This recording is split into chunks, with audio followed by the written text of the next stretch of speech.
Yo, what's going on, everybody? This your man Dre, aka Dre on the wheels, and welcome back to a new episode. This is episode 12 of the 11:30 podcast, Talk Pro Wrestling. How everybody doing out there, man? How everybody week is going, in pro wrestling. But here on the podcast, once again, I thank you guys for joining me. We have a guest here this week, Shay Zelinsky, all the way from South Boston. Man, he's going to be joining us here on the 11:30 podcast, Talk Pro Wrestling. If you're joining me here on Spotify, Anchor, or Google Podcasts, follow me and leave a review. I appreciate it so much. But like I said, you guys, we're gonna jump in NXT, AEW, all that and more coming up here. But I have a guest, Shay Zelinsky from South Boston. He's the host of Off the Top Ropes podcast. Shay Zelinsky, what's going on? What's going on with you, boss, man? How you doing today, dog? Man, I'm doing great, man. I love the John Moxley shirt, man. I love it, man. Yo, man, I had to, bro, man. This is when they came for the second house show that they did in Boston, Massachusetts. Yeah, I remember that you was telling me that you went to the first one in DC. So they came right, so they went right up that road, I-95, came up here. So you know me, man. I had to go. Yeah, man, I appreciate it. I was trying to find my wrestling shirt. I couldn't even find it, so I just said, Man, I had to bust this thing up for work today, man. I was like, yo, man, I'm not trying to come back home, man, and try to do all this running around type shit. So I'm like, I'll just rock my shirt today. Fuck it. I feel you, man. Thank you for joining me here on Talk Pro Wrestling, man. But Off the Top Roads podcast, man, just tell my listeners, man, something, about Off the Top Roads podcast. Can you let them know what it's about and everything? Oh man, off the top roast, man. Off the top roast is basically just speaks for itself, man. We just coming on all fours. We're coming in. We're trying to hit hard. As for me and my crew, we are just vivid wrestling fans. My friends that I just kind of brought them together. I'm more the ringleader of all this, man. So when it comes to this, we always talk about wrestling behind the scenes, but never really brought to a form. And then you know what I'm saying. Sometimes when you brainstorm, you get that you get those ideas pop up in your head. So this is just one of those things that I came across Anchor. I just did one episode to try to test it out and just caught the bug, man. I just said, like, you know what? There's many aggravated fans out there in the world that watches sports entertainment right now. And I know they're not respected, they're not liking what the hell that they watch it on a week-to-week basis. So we just like, you know what? For us Vivid fans who's been fed up with this shit, we're gonna be talking about this shit. So we're gonna be going hard from all angles, man. So that's just basically what explains to us, man. It's just a similar format to us being together to say, screw this way. We like it this way. So just bringing that true gritty NWO formatting back to style, man. That's all that we just doing, man. One by one, we started growing. Next thing you know, we 9 deep. We're like 9 deep strong when it comes to our team, man. And I can't thank the guys enough for the dedication, for the time, just to be able just to be here with me, just to go through all this journey, man. And now we made it to 1K plays. We made the 1,000 plays effectively last week. So I'm more proud than that, more than anything in the world, man. I'm proud of my team. I'm proud of what the hell that we accomplishing this far. Hey, man, that's so cool, man. I appreciate it, you sharing that. How long you been a wrestling fan? I've been a wrestling fan all my life. I've been a wrestling fan since I was a little tiny baby, little kid. This is when WWE back then, WWF used to come to the Boston Garden. Now, for people that don't know what Boston Garden was, now it's the TD Garden now. So when they used to have the weekend shows, the two day weekend shows, my mother, God rest her soul, would normally take me to him. She was a Hulk Hogan fan back then. The first person I just caught that eye for was The Undertaker, hands down. And the one particular match itself was him versus Hulk Hogan for the main event for the title in the body bag match. Even though Undertaker lost, he still prevailed, got the tombstone on him, put him in that body bag, and carried him to the back to end the show with. It's like, yo, you're stunned. It's like, yo, the bad guy really gets over on a superhero good guy and made it look so cool doing it. I'm hooked. And that's what just it grew from there, man. And it just grew from there.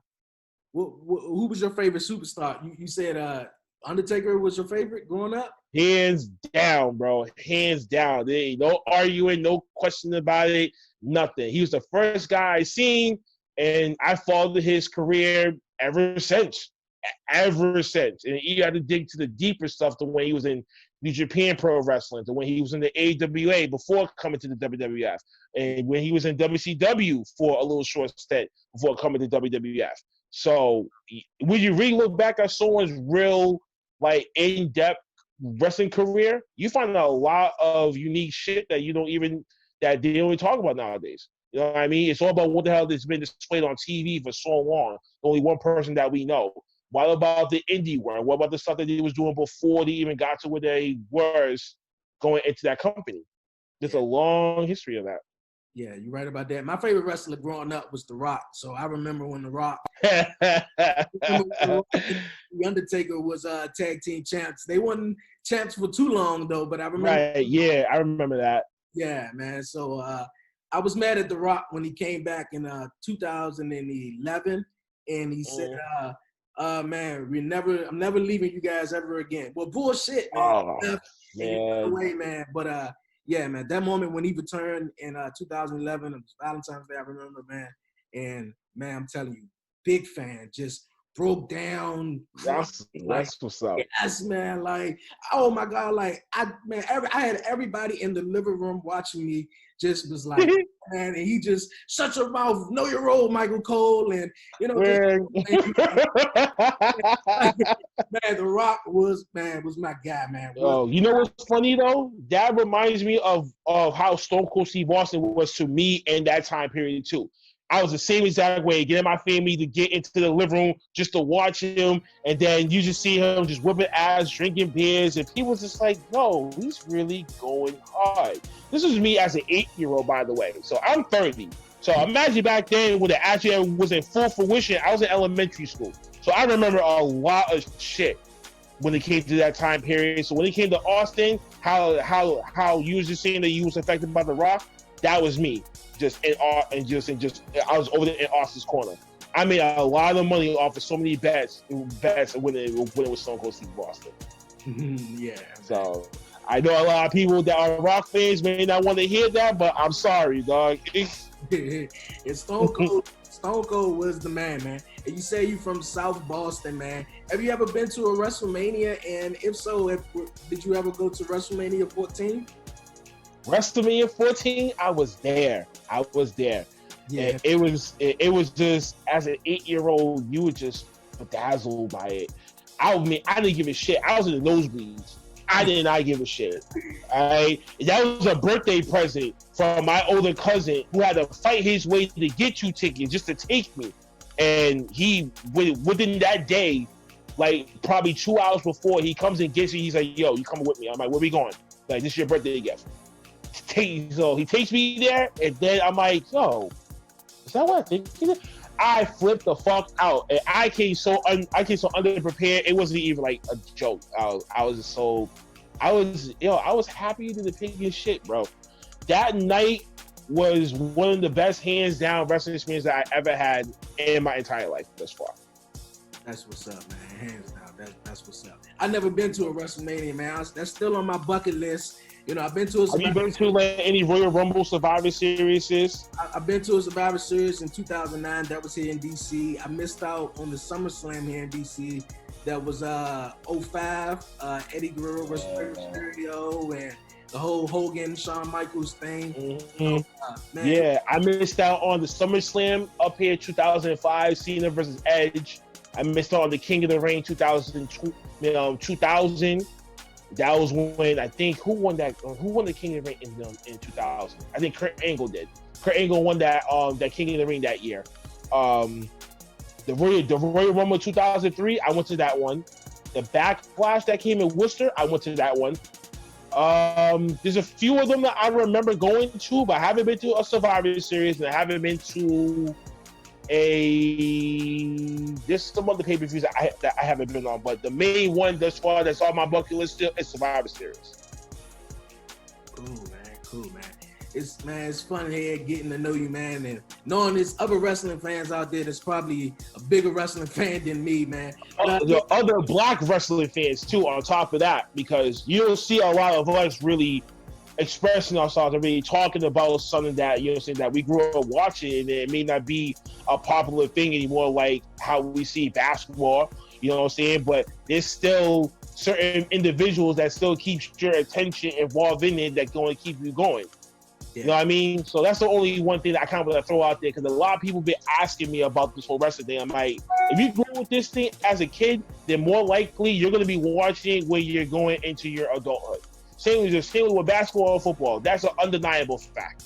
Yeah, right about that, man. Hey, yo, we gonna move on, but here on the 1130 podcast, man, we recap everything that took place in the past week here in pro wrestling. We're gonna jump it off with this past Friday night on SmackDown. We started off with Miz TV and John Morrison, and you know, them calling out Jeff Hardy to confront him and sort of basically embarrass him as they keep doing on TV, which led to a match with Jeff Hardy defeating The Miz. What's your thoughts on that? Oh my God. You really want to know my theory about this? Listen, this is what, on OTTR, we do this thing called, we about to do like a tirade type thing. So you're about to get a sneak peek at this. So this whole entire thing with Jeff Hardy taking his DUI situations, his whole drug abuse situations outside of the industry and bring it into your company. Come on, dog. Are you fucking kidding me? Are you shitting me right now, WWE? You mean to tell me you got all these writers back there that you're paying God knows how much on the contracts for to come up with scenarios and storylines for these superstars that you're trying to do broadcast on your programming? We already chronicled this with Jeff Hardy from back in the day. Remember when CM Punk was World Heavyweight Champion and him and Jeff Hardy had a little rivalry. That's when you kind of see it happening, and then it kept progressing from there. So when we see this to me, this whole thing, and I said it on my podcast before, and I'm going to say it again here on 1130 podcast, Jeff Hardy, please do not re-sign with WWE. Leave. Do indie work. I don't give a shit. Or go to AEW, pair up with your brother, and do the Nero Hardy thing again. The same that he did in TNA. Because obviously, when you see AEW and when you see right here at WWE, it's two different things. But both of them got pros and cons to it, but we'll talk about that later. Yeah. For Jeff Hardy, the storylines is garbage. Sheamus, come on now, out of all people on earth. Once he was good, but now you start to see Father Time kicking in with him too. So I think they just paid him up to try to just get them going. And then you got Sheamus trying to take a drink, when in real reality, he's not even a drinker. He even said it. So you put him in a promo where he having at a bar toasting to Jeff with a whiskey cup in his hands. Come on, man. Like, this is why I feel the infrastructure in WWE is getting awfully stale, because they're going back to the well and doing so many things so many times, and then they're trying to get over on different generations of fans. Some new fans that don't know about Jeff Hardy will know thoroughly about what is really what we all know and what we all been around and what we've been watching about. You know what I mean? So this whole Jeff Hardy thing sucks. It really does. Period. It sucks. It really does. I can't really stand it. And to go on, Bayley, Sasha defeated Nikki Cross and Alexa Bliss. You know, it just seems like SmackDown women's division is just surrounded by Sasha and Bayley. What's your thoughts on that one? Well, here's the bigger picture of this. That whole WWE Women's Tag Team Championship thing is starting to crumble too. All right, now let me ask you a quick question that I asked this to my guys too. How many female tag teams are in the main roster right now? It's not a lot. And I was listening to your podcast last night when you guys were talking about this, and it's not a lot. I see them giving the belts back to the Iconics, you know, because that's the only legit tag team, but they could give it to Alexa and Nikki. But it's just, you know, I don't really see too much chemistry with them. And I was watching yesterday, and I mean, if they just throwing together a tag team, can we get Naomi and Bianca Belair? You know, at least something. Like, you're gonna have to start developing new stars and new teams. Because as of right now, and here's the thing about WWE when it comes to Vince McMahon and the tag team division, he does not like it. No. So you barely see tag teams really get pushed right now. Mm-hmm. You know what I'm saying? So when it comes to the women's side of things, the women's tag team championship is made not much enough teams. We already see the signs that Sasha and Bayley might somewhat, some way break up, go to separate ways, and feud one another for the SmackDown belt. So now what's going to happen with the Icons or Alyssa Bliss and Nikki Cross? What are you going to have them just go down to NXT to defend the championship belts? Yeah. So that's the only bad thing about this right here. Like, I love Sasha.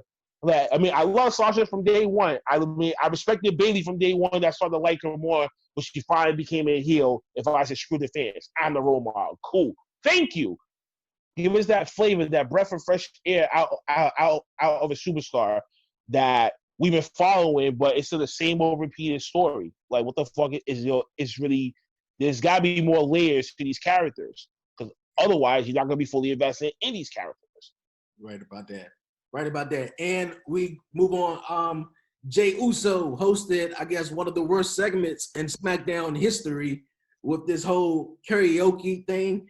Lacey should be doing something better. Tamina seems she just can't get it going on.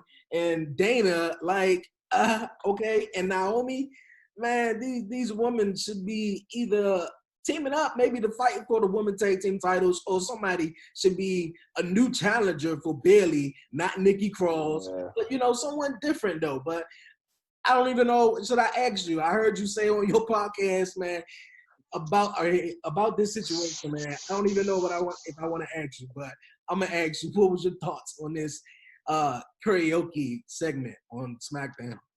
I'm gonna just take a line from my main man Dukes, aka Big Show, on the show. 2 shits and a toilet seat flush. Period. Like, my fucking God. And I said this, and I was like, wait a minute. You made me waste 6 minutes of my time. How much money did WWE spend on this segment right here? Because I wonder, because I remember back then, and if you ever watched the Dark Side of the Ring series, and if you watched some season 2 of that program, where they talked about the Brawl for All, and the main man got knocked out in the semifinal round, and they wasted, I think, like $5 or $6 million for that one match, for that one segment that they wasted away. So my question for them is, how much money did y'all waste on that 6 minutes that we seen on Friday with this karaoke bullshit? I'm guessing they wasting a whole lot of money. They ain't got use of pyros. They fired a lot of people. So they got money, I guess, just to throw in the toilet right now, just to fill space in where, you know, they're not even doing live shows right now. So they're not even writing a whole full 2-hour show. They writing like maybe 40, 50 minutes of it, you know? So, man. Yeah. But when it comes to this, though, this whole karaoke thing itself, it is fucking ridiculous. This made me feel like a 6-year-old that does not know what the hell he's watching on a Friday night at home. Seriously, this was specifically aiming for a certain demographic. This wasn't aiming for us at all. No. Period. I mean, I know a lot of people would be disregard with the whole bra and panties thing from back then, but that was a different story. This, however, no. Stop. WWE, Bruce Pritchard is probably going out of his mind backstage dealing with Vince's craziness as a senile 74, 75-year-old man. Yeah. But that whole thing, I think they wasted 6 minutes of my life. They wasted 6 minutes of my life. They wasted 6 minutes of my, well, I wouldn't say cable bill, but I don't pay for cable. Ha ha. So, you know, it just wasted 6 minutes of my actual Friday night. Like, I feel like that was just a waste of my time. It was a waste of the day. It was a waste for especially Lacey and Naomi. Right. That's a complete waste for the both of them, because Lacey, what the fuck's been happening with her, and Naomi, I know she's like, yo, I'm being buried and I don't even fucking know it, or I see it coming and they're not trying to release me. Yeah, man, it's a waste, man. They wasn't aiming towards us at all, though. But we're gonna move on, man. AJ Styles gonna take on Matt Riddle next week. Well, actually tomorrow night on SmackDown for the Intercontinental Championship. I said last week here on the podcast, man. Good thing that the title wasn't on the line the first time Matt Riddle beat AJ Styles, because he will be the new Intercontinental Champion. But tomorrow night we have AJ Styles versus Matt Riddle. Who you got in that fight, man? Man, listen, I've been trying to tell people this for a long period of time. WWE is known for not making big ass moves when it's pay-per-view time. So for this case right here, this is not going to happen. AJ Styles is going to retain the belt, hit the phenomenal forearm. You can quote me on this. Boom, smack dab in the face, clean in the ring, 1, 2, 3.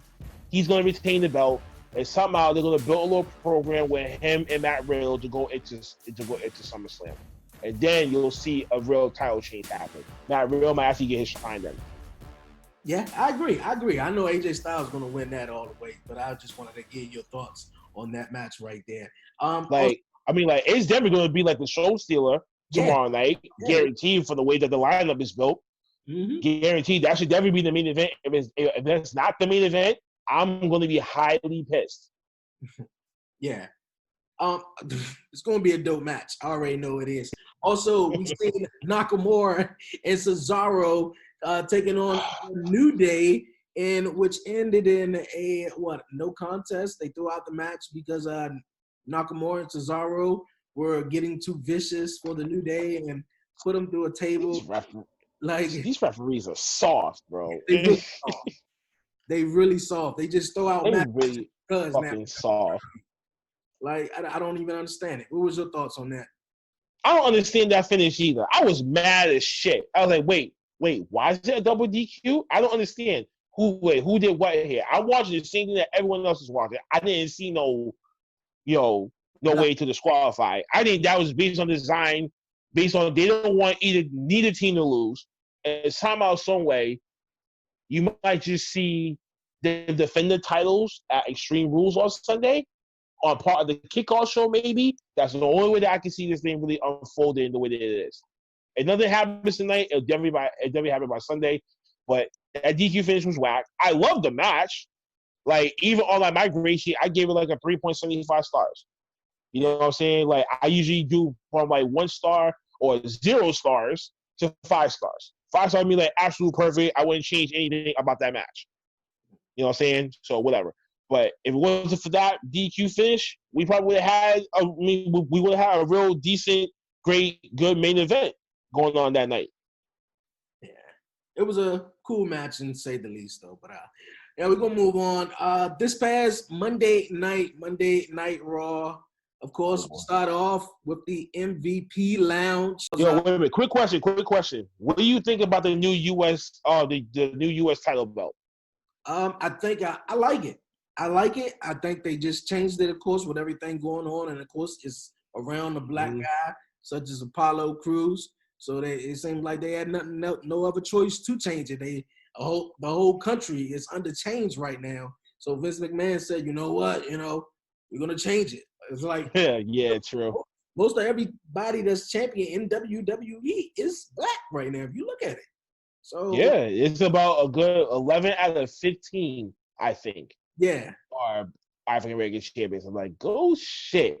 But now you really want to make if they come, you really want to make a demonstration, make a black man your world heavyweight champion, and really pose his ass the same way that you did for John Cena. And then really try to push an envelope with that shit. But I don't think they would never go for that. Nah, they wouldn't though. But, you know what I mean? And that's the sad part about WWE. Like, I just don't understand. Like, low key, is it race? Is it racial profiling like that, or is it really Vince McMahon is just fixated on just seeing Caucasian white man being his main guy, his main person to be the forefront, the face of a company, and going out to do public, public things and being able to make a good name out of that company. Yeah, I think so too. They just favor, Caucasian guys. You never really got black guys, the face of the company, until we saw the whole Kofi Mania taking over. So, it's been a change, as far as, the whole race thing going in the company. But we'll see, once all this pandemic stuff kind of like move past, if it does. But, MVP Lounge, we saw Dolph Ziggler, Drew McIntyre, they out there fussing at each other. Drew butted them or punched them in the mouth. Because Dolph Ziggler is he's just saying, man, it should have been me. It just should have been me. Just keep saying that. Dolph Ziggler, Drew McIntyre is going to fight this Sunday at Extreme Rules. Just how you said about AJ Styles, man, Drew McIntyre is going to claymore him, and that's going to be it. And he's going to go back to SmackDown with Sonya Deville. Like, what happened with that situation? Like WWE just snapped at a dime and just now we just all confused now. And you know what's funny? I was just gonna say the same damn thing, but except I know they did that stupid trade for AJ Styles for Dolph Ziggler and Bobby Roode. Where's Bobby Roode gonna come back into the picture? Mm-hmm. So I'm like, what's the whole point of you doing a 2-for-1 deal if really one person's getting more TV time than the other one is? Exactly. Stupid move, folks. But that whole first segment, though, I mean, I've been on Drew McIntyre's side since he came back and became the whole Scar psychopath and shit like that when he was a heel. I was with him then. And I'm happy for him having the belt right now. Kudos to him, yes. So when it comes to this, him and Ziggler, of course, Ziggler is a great in-ring performer. I just think he just needs to be like, yo, I got to believe myself to be like, yo, at some point in time, I'm going to be holding that World Heavyweight Championship belt. I don't know how much time he got left, but at some point he needs to improve to them like, yo, he could have been that champion that held his belt for like a good close to like a year, like CM Punk did. You know what I'm saying?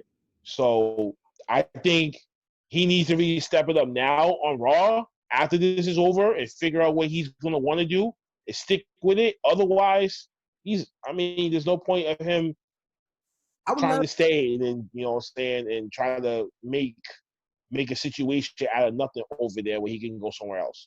Yeah, I would love to see Dolph Ziggler win the WWE Championship at least once, man. Just at least. At least, because he. You know what I mean? If you could do the same in the Miz back then, why haven't you done it with him? And yeah, all you did was put the World Heavyweight Championship belt on him. Now this is before when the split brands was actually like the old school WCW World Heavyweight Championship was on SmackDown, and WWE Raw had the spinner belt. Yeah. Man, Raw hasn't been all that great lately. But last week, in my opinion, it was one of the better Raws in a long time, though. But in that episode of Raw, Heath Slater returned. What was your thoughts on that, man? Woo! He was speaking. Woo! He was speaking real truth, man. Talking about how the world think he got 22 kids, and he really got 2. Man, it's hard out here. He on the unemployment. He was the star. He was the star of that segment. Yes, he was. He was clearly that damn star. I felt everywhere he was coming from, and when he had to slap Drew, I was like, yes. Now I'm hoping and fucking praying. Whatever company that's out there that's actually looking at him right now sees that and be like, you know what? Now we really push that and really push him to being that heel and build him up right. Yo, you're gonna create a superstar out of a jobber. Exactly. And you're gonna do it better than what WWE has been doing with him. The only memorable thing about him is that I got kids t-shirts. Yeah. That's it. And that's what makes it so sad. I'm like, yo, we only remember you for one quote. Like, damn, like, you really have that bad losing streak? Shayna Baszler is back. What's your thoughts on that, man? Because I was super psyched to see her back. I was psyched, too. I was super psyched. I was psyched because word behind the scenes was she was doing TV tapings on Main Event.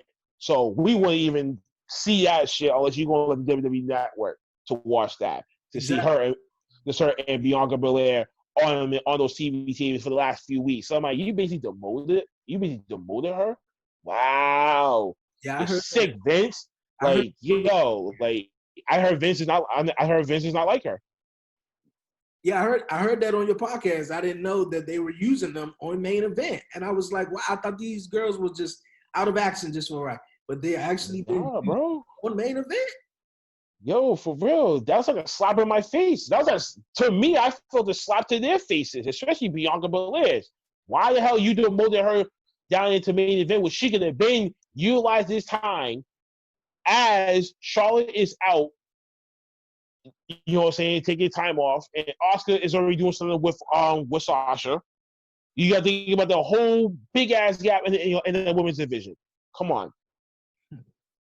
She could have been took over and built and started building herself up. So when Charlotte does come back, she actually got someone worthy to face.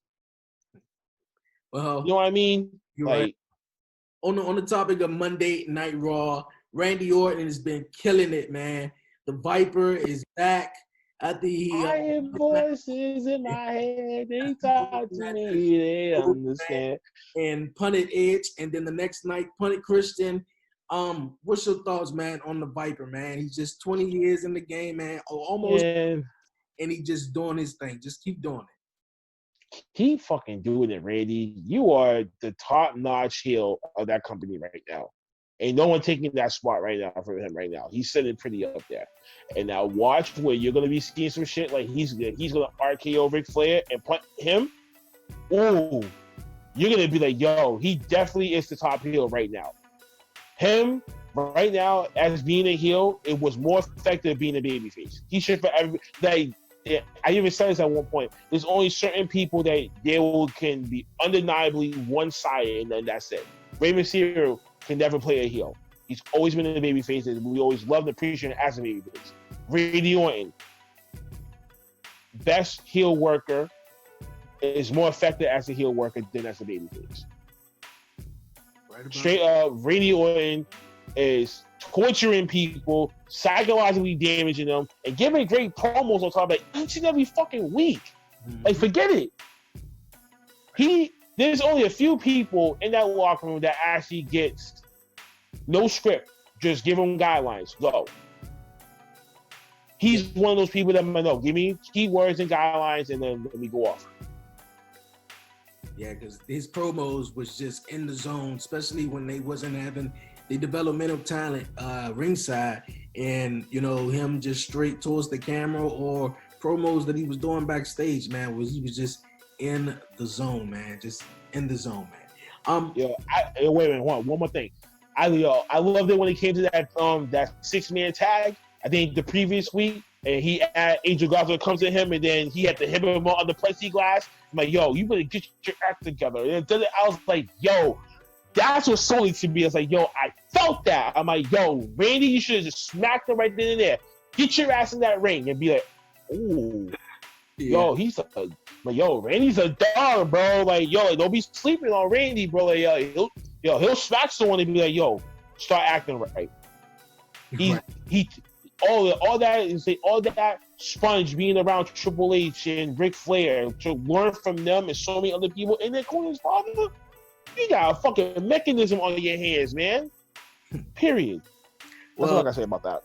Well, from a legend killer to a legend, as you said earlier in the show, your favorite wrestler was The Undertaker. He had the 5-part docuseries on the WWE Network, and the whole insight of The Undertaker. No one ever seen The Undertaker like this. I've actually seen the Part 5 documentary, the last episode, a little bit later than everyone else, but it broke news that he retired on the episode. I said in my opinion last week on the show, I just think he didn't actually say I retired, and due to the world circumstances, I know he want to come back and have a huge match in front of 70,000, 80,000 fans, even though the last match he had with the Boneyard match was beautiful. The whole ride off with the motorcycle and everything was dope. Do you think that The Undertaker is actually retired for good, or do you think he's going to come back for one last match? That's a good question, and that's a hard question. I'm an Undertaker fan to the core, so from the bottom of my heart, as a fan, I know he's gone. Like, I know with him riding off in that sun, him riding off in the darkness, you know what I'm saying? After that Boneyard match, I looked at it. I rewatched that match 5 times. And this is how much of a fan that you are if you gotta rewatch a certain match over and over again to get a better understanding. Sometimes you might not get it the first try. I watched it 5 times. And I'm sitting there asking that question. Is it compared to when he lost to Roman Reigns? That was when I cried. That's when every wrestling fan or any Undertaker fan cried when he lost to Roman. And when he did that symbolic traditional. So you know what I mean? You cried when he lost to Roman. What about when he lost to Brock Lesnar? Nah, no. No? I didn't. No, I didn't. I mean, because I respected both guys. And then I'm looking at it. If you look at it on paper compared to when you look at it on screen, it's two different volumes to it. So I'm like, okay, on paper, it's like, okay, Brock Lesnar can take him unless Undertaker really got to do some tricky shit to get him down and keep him down. Now, physically for him, Brock Lesnar was way more built and he's still younger than Taker. So I know he had more endurance, he had more stamina to Taker did, even though Taker is more of a cardio person to try to keep up with his endurance. You know what I'm saying? The being that as the second nature, as he said it before, it's like it's so much different when you're only doing it 1 year than you consistently doing it on a regular basis. You know what I mean? Yeah. So for one person that has endurance more pain than the other one would get knocked out and sore early. So kind of looking at it, Brock Lesnar, I don't want to say he should have won that match, but he rightfully deserved to win it with the proper blessing. That's all I can say about that. But back to the Undertaker question, the main question, is he really retired? Yes. Yes, he is. I say because if you look at who's left of the Attitude Era that still remains left, there's only one person that's left. And that's Triple H. And he's still going to be around because he's infused with that company regardless. He's not going to fuck anywhere. But his in-ring competition and shit like that, no, not even that too. Especially after that Saudi Arabia match where he tore his shoulder. Bad move. So after that, I was like, no, they're not coming back. Him or Sean, I don't care how much money that you will throw to them, like how many promises that you will try to keep up to them. Forget it. It's not worth it. So good point, man. I like it, man. I really do. Hey, man, sit tight real quick, man. We got more to come here on the 1130 podcast, Talk Pro Wrestling. We're going to chat it up about NXT and AEW, man. Yeah. When it comes to growing your podcast, it's tough to know where to start. That's why Anchor gives podcasters the tools they need to make each episode better than the last. Now, Anchor Analytics includes new stats from Spotify to help you better understand who's listening and what they like about your show. With charts that let you see how far people are making it into each episode and where they're dropping off, you can plan your podcast around the content that performs best. Hover over to see how many people are tuning into specific segments and learn what hooks your audience by comparing the average listening time across multiple episodes. Using anonymized demographic data from Spotify, take a granular look at the age and gender of your listeners to start tailoring your content or targeting new audiences. Track analytics from multiple platforms and Spotify insights. Everything you need to grow your podcast, all in one place with Anchor. Yo, welcome back here to the 1130 podcast, Talk Pro Wrestling.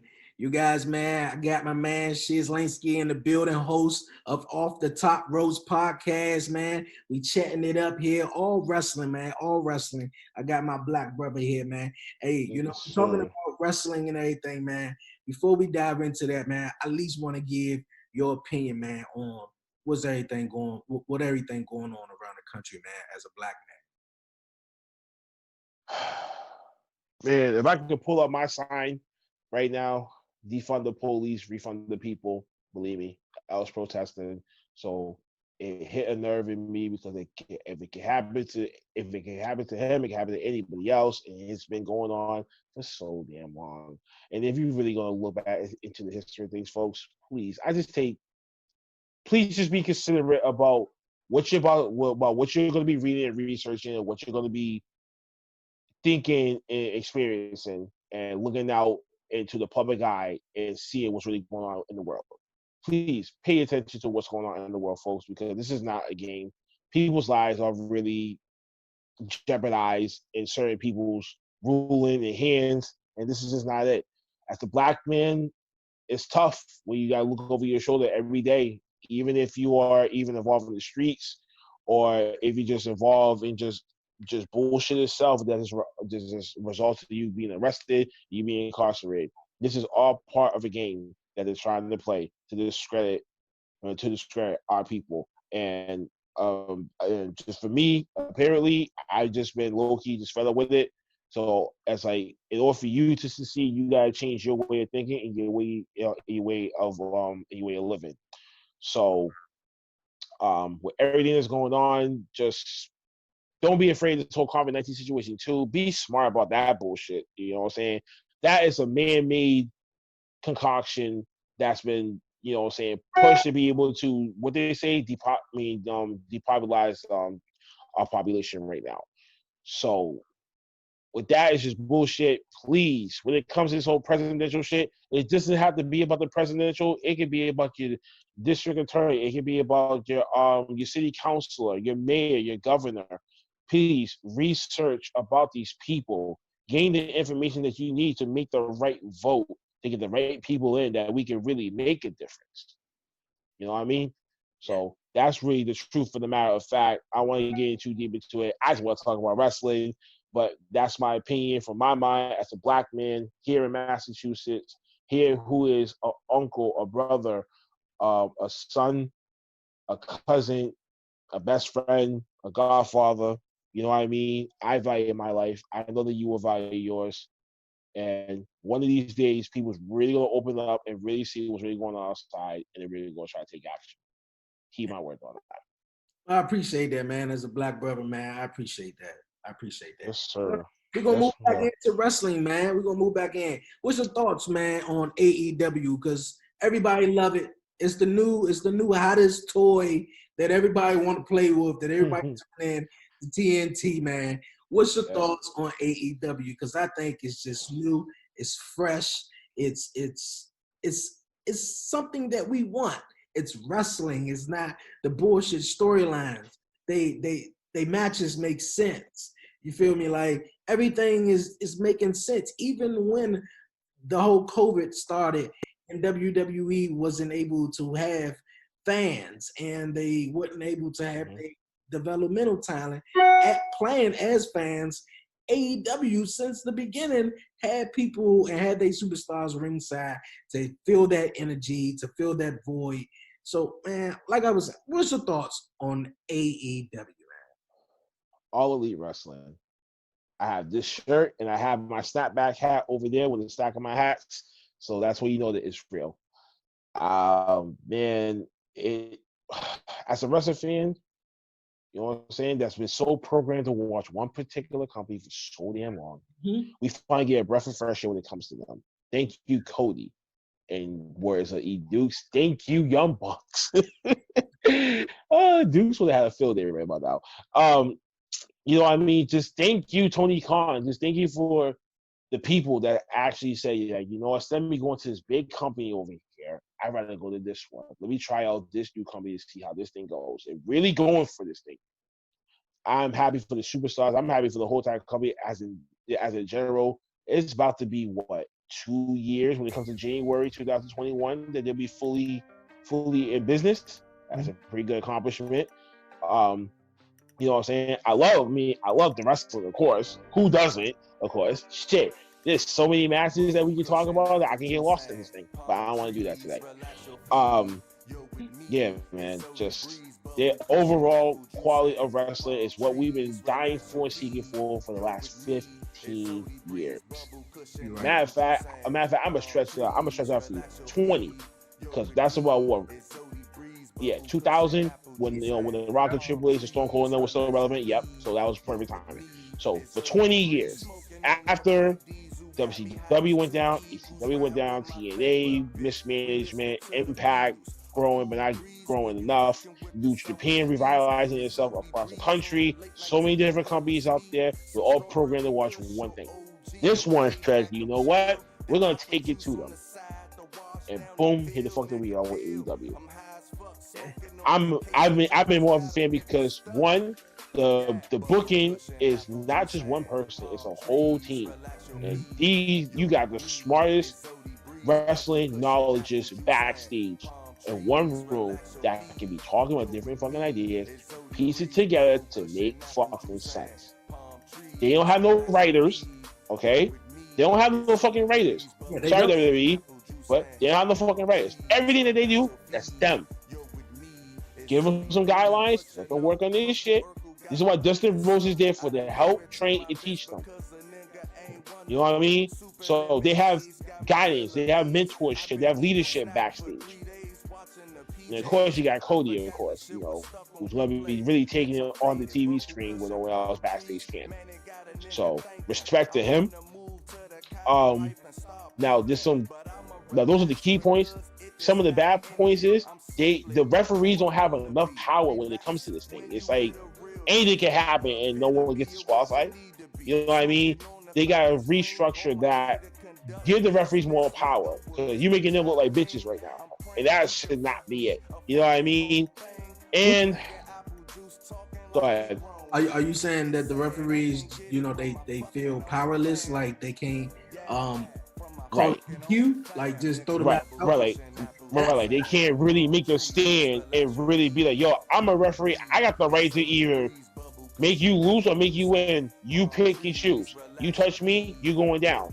You know what I'm saying? Set the record straight. The same way how we always been seeing referees been doing it. You know what I'm saying? Yeah, and I think that's just because of how WWE do it. WWE is just more so, okay, yeah, I'm the ref. I'm throwing this match out. If anything, crazy. Look, if anybody look at me crazy, I'm throwing this match out. See, with AEW, I give the referees a more leeway because that's what we see in WWE all the time. The match always get thrown out, especially when it's a tag team match and all hell broke loose. So I like it, but RB Edwards is like the main one that comes to mind that really stands up when anybody. And the most facial expressions too and shit on top of that nonsense. So the referees, number two, the women's division needs help.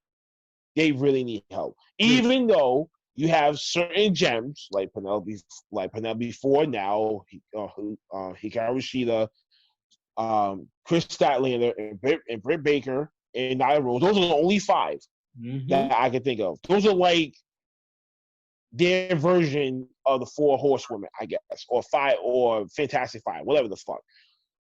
Now, the rest of them, it's like lost in the mist. Like, what's going on with that? Even though I feel like majority of them now are just crash test dummies, as we've been seeing for the last few weeks. So, they need to really inherit that, create new stars, because once these guys are done, or these guys are or leaving the company, or or they retire, who's going to be the next crop of talent to be the next stars? It's all about evolution. So with the women's division, they need help when it comes to that, the stardom, the star power, and some of the in-ring abilities too. Yeah. But other than that, AEW as a whole, though, the tag team division is fucking crazy. Lucha Bros is my motherfucking guys. So is FTR now. Shout out to the both of them. Yeah. Even though they just wrestled, though, I was like, oh, man, I couldn't even make a fucking decision about that. I was so bad. But, you know what I'm saying? Kudos to that. Shout out to my man, Jon Moxley, still holding down the belt. And as you call it, I said I get his new shirt that came out. And big salute to everyone in AEW for just giving us that different content, a different product that we've been seeking for so long. And now it's cool to watch wrestling again. Yeah, I hope and pray that this actually helps the mold and bring back some new fans and some old fans, you know what I'm saying, and really making this thing popular again. Yeah, you're right, man. You're right. And we're talking about AEW, giving your thoughts on AEW. We're going to dive into it, man. AEW from last night. We seen Cody defend the TNT Championship against Sonny. It was a dope match, I think, man. It was really cool. You stepped up. Who you want to see face Cody for the TNT Championship? You know what? I'm gonna just throw a name out there. My man Matt Cardona, aka the former Zack Ryder, needs to come to AEW. Hurry the fuck up, get in there, and go after Cody. You be the heel. So with this whole four horsemen thing right here, right now, when it comes to Cody, they'll have to put the pause on that for him. And then boom, you can go straight into a program with him. then now you got someone that's going to be worthy enough to go against you for that belt. That can give you a real great wrestling match. You know what I'm saying? So I'm hoping for that to happen. But if not him, then who's this other dude? The other dude. I was thinking about this other day. Or when I come up with the second name, I'll probably think about it later. But as far as the number one goes, yeah, Matt Cardona. Oh, excuse me, EC3. Boom. He needs to hurry up and get into AEW, and then boom, you have two people that and then you have two people that be ready for it. That'd be cool, man. I wouldn't mind seeing Zack Ryder versus Cody TNT Championship on Dynamite. Right. That'd be dope. But for real. You said FTR is one of your favorite new tag teams in AEW, and so are they my favorite tag team as also in AEW. They went they had a matchup against the Lucha Bros, which I thought was a hell of a match. And my favorite team on that squad too. The crowd was sick. The matchup that they had, the 8-man tag team match at Fyter Fest, and the move they did off the top ropes. They did something similar to that last night, man. Just off the chain, man. What was your thoughts on that ridiculous matchup? Are you fucking kidding me? That was 5 fucking flames in my book. Are you nuts? Yo, this is what I was just saying for the last question about what's been going on in AEW and what my thoughts about it. The tag team division is it. That is the lifeblood right now for that company that's keeping these people highly energized and highly entertained. And I've been a fan of Lucha Bros ever since they faced the Young Bucks in that ladder match. It was that match. I was like, yo, okay, I'm sold. These guys, they're my guys. I fucks with them. Then when FTR came into the picture, I was like, oh my God. Think about the creative spots. You got one set of cruiserweights, Lucha Libres, and you got one strictly ground pound wrestling. Imagine that concept. It's like almost looking at some old school Hard Foundation versus the Midnight Rockers. Yeah, that was a cool matchup right there.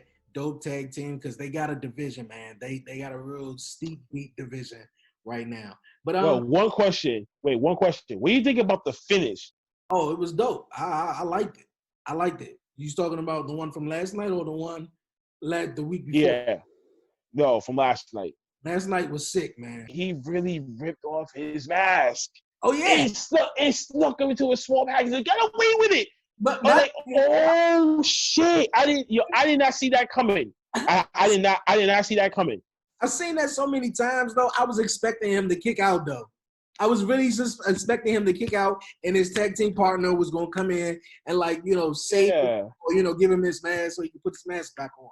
I didn't expect it to be 1, 2, 3. I was like, oh, FTR won, but old school fashion was take the mask off, But I just thought the Lucha Bros were gonna come in and kick out, and the match was going to continue. That would have been even cooler, though. But I did not expect that, man. I was shocked. I was like, oh, shit. They pulled some shit that I haven't seen in, since Rey Mysterio back then. That's foul, bro. I was like, oh, damn. That actually hurt my soul watching that. But I was like, yo, but that was a great-ass match. I was like, straight up. Because it brought a shock factor that we haven't gotten since, what, Full Gear? Mm-hmm. Yeah, I would say Full Gear when it came to that unsanctioned John Moxley and Kenny Omega match. That was a shot factor match. But yeah. But speaking of tag teams, the Inner Circle seems to be doing their thing, man. And of course, Chris Jericho last night he called himself the Demo God. What was your thoughts on that right there? Chris Jericho he deserves the head mounted on the wrestling Mount Rushmore. Yeah, he do. He's the greatest of all time. Bottom line, just look at his history. Look at his history of work that he's been doing with so many different promotions. Growing and evolving at the same time. This is what I'm talking about when it comes to him. And let's talk about what he can bring to that roster as well, the growth and development to be able to long last and longevity. You know what I mean? Now you have a perfect prime example in Chris Jericho. Great microphone work. Orange Cassidy. Oh man. Hold on, I got. Mm-hmm. Yeah. That's just it. What's up? Just Yeah, man. it goes down with the whole orange juice. Yeah. And realized he was wiping his face off with an Orange Cassidy towel. He just that was a fun segment to watch. It made me feel like a kid again. well, you were speaking a little early on. You said in the women's division the AEW needs a little help, and I think it does though. But my favorite in the AEW women's division, man, and everybody might got opinions on her though, is Nyla Rose though. I like her. Oh boy. I like her because she break bitches, man. If you heard it in the podcast, she breaks bitches. But last night on AEW, man, they had a little miscue, a little bit. But we found out that who was Nyla Rose, new manager. Everybody in AEW has managers. Taz, he's Brian Cage's manager. Jake the Snake, he's Lance Archer manager. Cody, he got Arn Anderson. Man, the list goes on. Tully Blanchard is with, Sean Spears, man. It's the field of managers. But Nyla Rose has Vicky Guerrero. What is your thoughts on that one right there? Hold on. Let me rewind this thing back to when you said the whole Nyla Rose part. I had a word play. Hold on for a second. You and my guy, Uncle Fats, on the show, if you listen to the last few episodes before that, we talked about Nyla Rose, he is obsessed. He would die for this. He would die for this woman. Like this I can't. That shit just reminded me of him so much. Like, he was saying, she be breaking bitches though. That's the whole point. I'm like, and he's a big guy, so he likes thick BBW women. So he's like, I'll tear that ass up. And I'm like, are you serious, bro? Like, you gotta go back to certain episodes and really hear him talking. I'd be dying in the background. I'm like, you gotta be fucking kidding me. All right, back to this. As she's noticing all these different superstars are getting managers and they are succeeding, and she lost her title to Hikaru Shida. Mm-hmm. So what's her next path? She gets the manager. Who would have thought Vicky Guerrero though? Even though we were seeing her around, like AEW, I know that she officially signed. Yeah. I mean, it wasn't really confirmed if she was signed or not. So that was a whole Hail Mary in the air. Maybe she's just cozy working for them because she's great friends with certain people in there, and you know what I'm saying? Like people don't want to be sitting at home and shit like that, depending on this whole situation with this whole coronavirus outbreak. But nonetheless, is that a good pair? Oh my god. I can just imagine next week. Excuse me! I'm like, oh. That's when people gonna have to be busting out their liquor balls and just taking quick shots just to get through it. Like, damn, she's back. But she's entertaining though. Yeah, it's gonna make some people's ears hurt, but it's gonna be entertaining as fuck. And now Rose got someone to be her heater to take a couple of bumps, and then she can come out of nowhere and just start smashing, and then boom. I can't see this, man. I really can't, because she's no longer with WWE, and of course WWE is mad at her that she went over to AEW and then appearing there and doing all that, the stuff with AEW now. But didn't they release her? Yeah, I mean, she left. Back I think it was 2014, 15, whatever. She left, and she's done with wrestling. So then she pops up here in AEW. Now WWE want to be big mad though. Like they just mad. They just want to be mad over everything. Though. I don't understand it. But we gonna move. They're petty as fuck. But yeah, we're gonna move on, man, to the guy you have his shirt on right now, man. Jon Moxley is the AEW World Champion. He had a match with Brian Cage, the Machine Brian Cage, as Taz say, in the main event, a fight for the fallen last night. It was a cool match though. I didn't really see the whole finisher coming with Taz throwing in the towel. I guess the whole story with him having a torn bicep, elbow, or whatever. That was that he had repaired before. That's what delayed his debut for AEW. Okay, I didn't know that. Yeah. But as I want to ask you though, because I was confused, I was lost. the FTW title. Yeah. That's a sexy ass belt.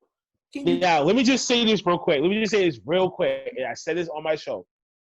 That FTW belt looks so much better than the TNT Championship belt. It makes that whole belt reign right now look like it's a fucking joke. I want to say something real quick, but then I want to ask you a little history on the FTW title because I'm not too familiar with it though. But I got you on that, baby. I got you on that one, dog. FTW title is complete. It looks nice, but the TNT Championship, of course, looks trash. And not only is trash, how the hell you put out a belt that's not even finished? Like, thank you. Like, yo, are you serious, bro? Because that's how I feel. I think it's a shot at the 24/7. It is. It's crazy. But yeah, please give me some insight on the FTW title. Well, ladies and gentlemen who doesn't know about the FTW belt, FTW basically means fuck the world. Now, this is back then when ECW was at its highest point, I believe 1998, 1999. Taz had just lost recently the World Heavyweight Champion. Now, actually, after his rivalry with Sabu had ended, at the very first pay-per-view, he's been winning, dominating, being so dominant in the ECW roster that he hasn't gotten a title shot. And the title holder at the time, I think, was Shane Douglas. And Shane Douglas was avoiding him and shit like that. So basically, he got fed up. And then this was in, I think, the ballroom in Manhattan, New York. And he came out and he presented a belt. And it was the FTW belt. He's like, this is basically the fuck the world belt. I'm the champion of this. You can call it whatever the fuck you want. I know I'm better than that locker room. This was his prop. It's saying, I may not be the champion, but I am the uncrowned champion. Oh, and he basically had his own prop to basically hoist it up, but he's actually a champion. Hence why we always buy replica belts, right? We always dream that we want to be a champion. He just designed it and done it his way. And yes, Taz, owns the copyrights to that belt. So that's why WWE can't do nothing about it. That's why they didn't want to use it? Yep, that's why right there that they haven't been able to go after it. Because Taz rightfully owns it himself and he created that belt. So that wasn't ECW property. You know what I'm saying? So that's when he brought that shit out. Boom! And he just modified the fuck out of it. And here the fuck we are. Oh man, I love it though. I really do love it though, man. But man, we have. Wait. And one more quick fact: the only one person that ever beaten him for that FTW belt was Sabu, and he never even got his name engraved. They just duct taped Taz's name over it and wrote down Sabu on it. Wow. History lesson. Boom. Man, we're having fun here talking about pro wrestling here on the 1130 podcast. Man, I told you, man, we're going to talk about everything, man. NXT also, man. Last week, we crowned a new NXT champion, and he retained his North American champion. I'm talking about Limitless. Yeah, boy. Keith Lee, man. I was shocked. I was excited because once they announced that this match, they was like, it was going to be, who was it?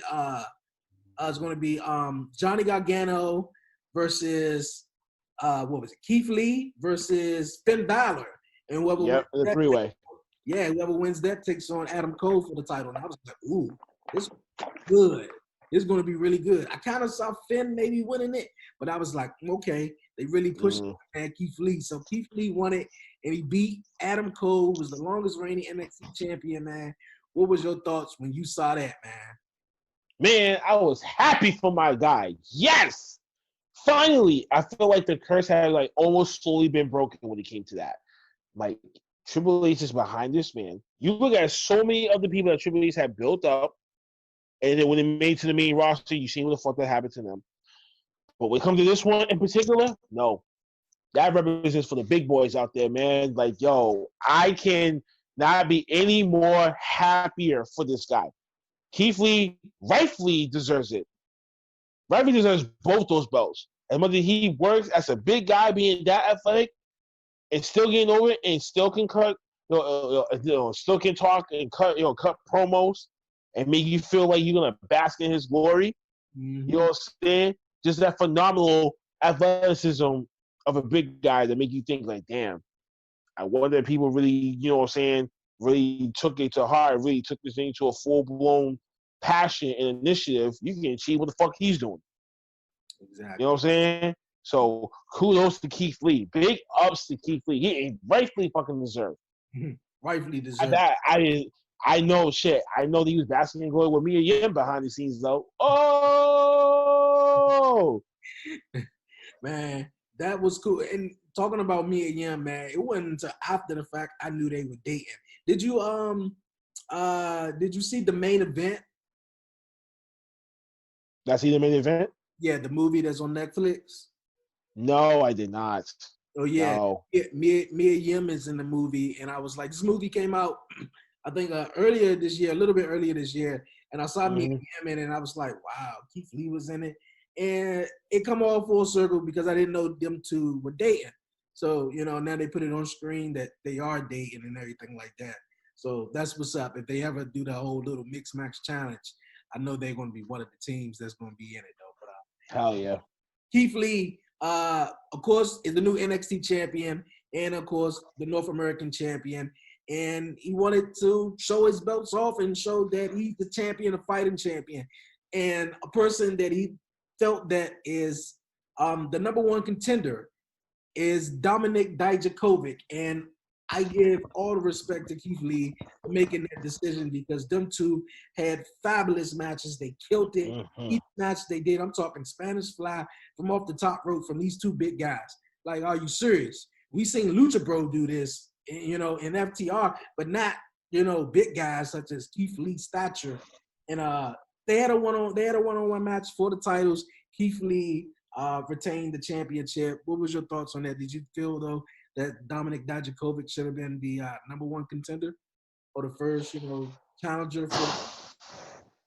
To be honest with you, no. But then again, based on their history, I guess that may be a good reason why. It's like you looking up for like your mans to be like, yo, if I make this come up and if you still need that, I got you. You know what I'm saying? So I feel like it's like one of those like homeboy type things. I'm like, yo, you help me get here. So I'm like, you know what? I'm gonna do you a solid. I got you right here. Let's do this right here, right now. You know what I'm saying? Just that type of commitment to a friendship type shit. So to the answer to that question, no.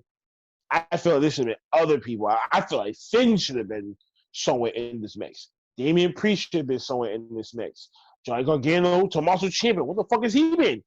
Yeah, I was hearing that Tommaso Ciampa is unhappy, I guess, with his status. Or, I'm not too sure what's going on with that. Really?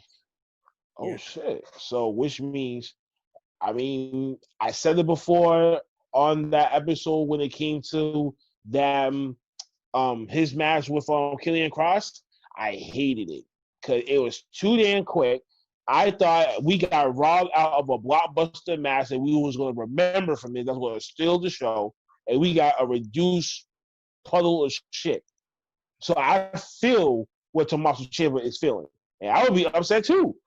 Like, damn, like, I was one of your top stars. And all of a sudden I'm being cast aside for this newcomer. And then now he's aiming for the bigger picture, which is going to be a championship. But Tommaso doesn't want to go to the main roster. He wants to stay where the fuck he's at. The more people that you bring into that situation, you're overshadowing the others. Velveteen Dream, we haven't seen him in the last few weeks. He should have been somewhere into this mix, but behind the curtain situations with him right now, it's a little weary right now. So I don't want to talk about that either. Well, but no, Dominik Dijakovic should have never been the number one contender. But I respected the champion's decision. Basically, he had a reason to give him to it. It's not like no random ass reason. He gave him a reason. So, well, you speak on Damian Priest. He went one-on-one with Cameron Grimes. I want to get your thoughts on Cameron Grimes. Oh my God, he looks like one of the dudes from American Horror Story. Yo, ever since I caught wind of this dude, I'm like, why does he look like Tarzan mixing with like the American Horror Story. I just couldn't get it. Like, just still. And then the whole running knee down to the chest and then getting the pin, I'm like, that's your finish? Exactly, though. Come on. Like, are you, like, no way.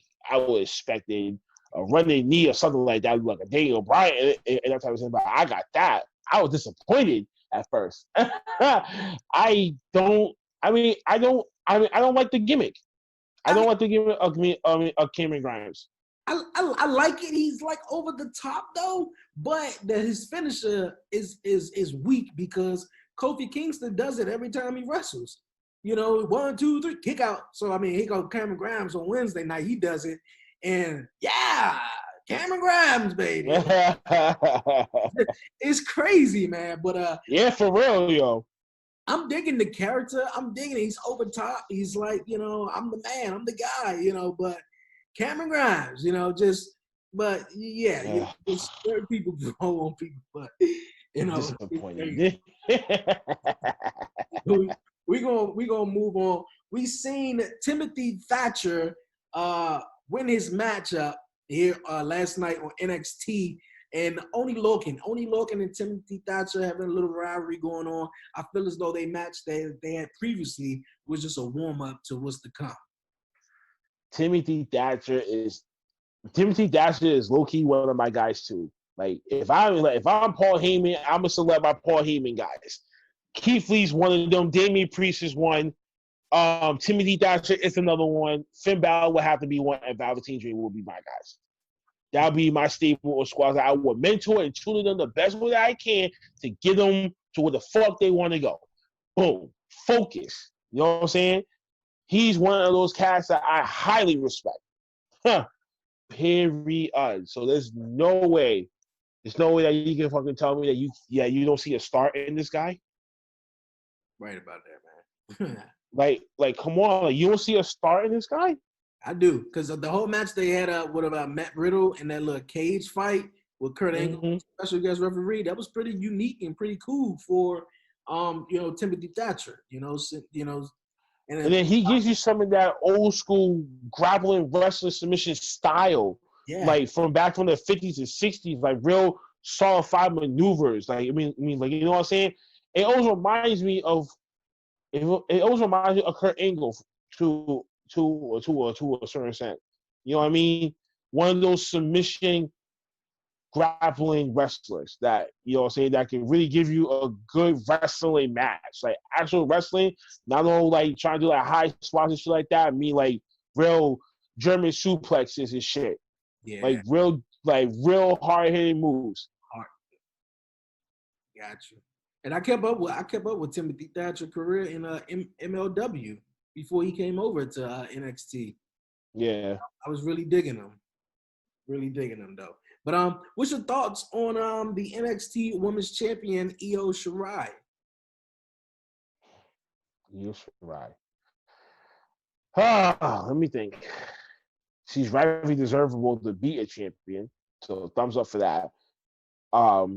Definitely worked her ass off.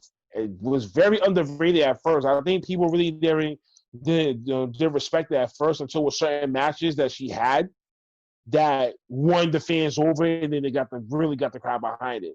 Now looking at the situation with Charlotte and Rhea Ripley and that circus, please, we needed Charlotte to drop that belt. Ripley, I think, could have won it, but in order to protect Charlotte, so at least she can come back to it, Rhea would have to take the pin. I was like, damn, that fucked up, man. Why couldn't you just do that? But yeah, you've written Charlotte off from Nia Jax's tag backstage, which I didn't understand too. Nonetheless, Io Shirai is definitely worthy of the WWE champion. She's gonna put in that work week after week, as she did with Sasha Banks at the Great American Bash. Period. So you're gonna see her really come out and really shine and really, really get her in-ring performance in before, you know what I'm saying, before it gets down that line where certain people come back, or if the fans do allow them to come back, and then the other superstars will come back. Then you have a multi-pool of talent that you can shift around to have great matches with, to build that resume up with. So only time will tell, man. Yeah, only time will tell, man. Only time will tell. Hey, yo, man, my man, Shiz Lansky, man, I had a dope time here with you on the 1130 podcast, Talk Pro Wrestling. Yes, Before sir. I get out of here, man, I gotta ask you 2 questions. What was your favorite WrestleMania? Favorite WrestleMania match or favorite WrestleMania pay-per-view?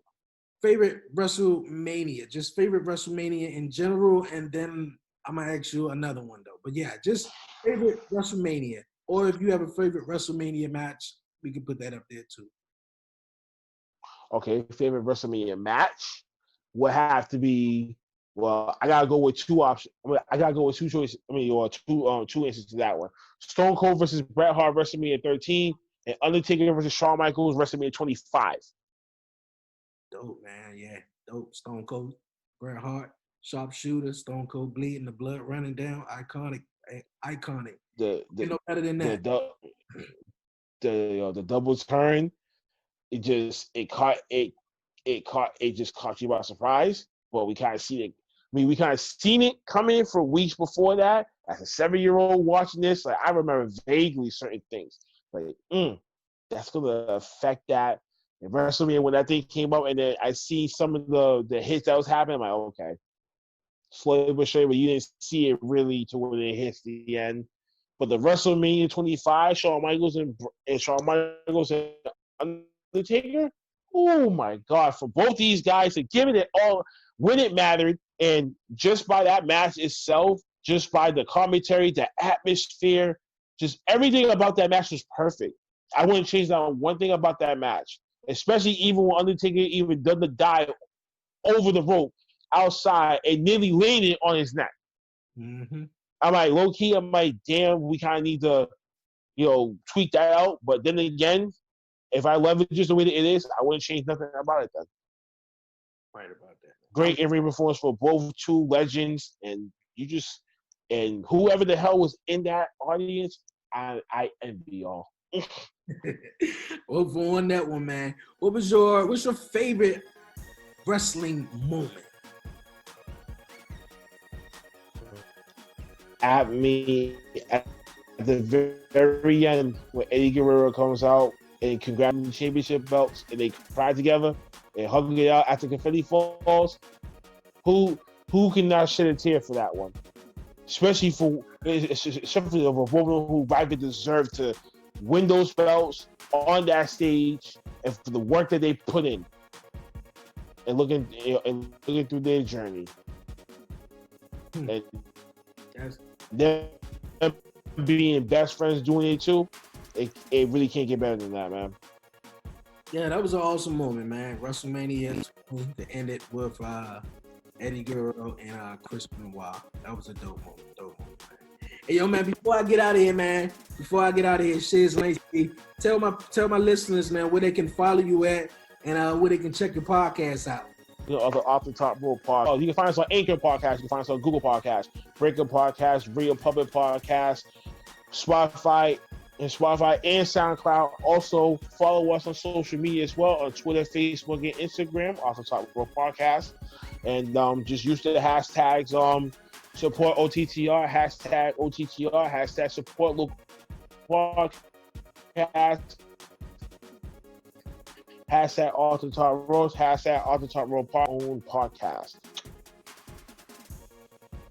Well, I appreciate it, man. I appreciate you stopping back here, man, to chat with me, man. Pro wrestling, man.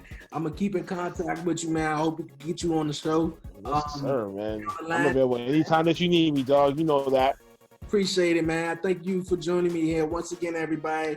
This is an open invitation to you that whenever you're ready to try to come on my show or OTTR to wrap it up with us, you're more than welcome to, man. You just hit me out and you let me know. I appreciate it so much, Shiz Lansky, man.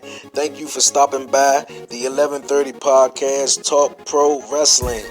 Man, that was a dope show, man. Dope show. I thank all you guys for joining me here on this episode 12. If you're listening to me on YouTube, hit that subscribe button, like this video, share it, leave a comment, and don't forget, if you're listening to me on Google Google, Spotify, Apple Podcasts. Go ahead and follow me.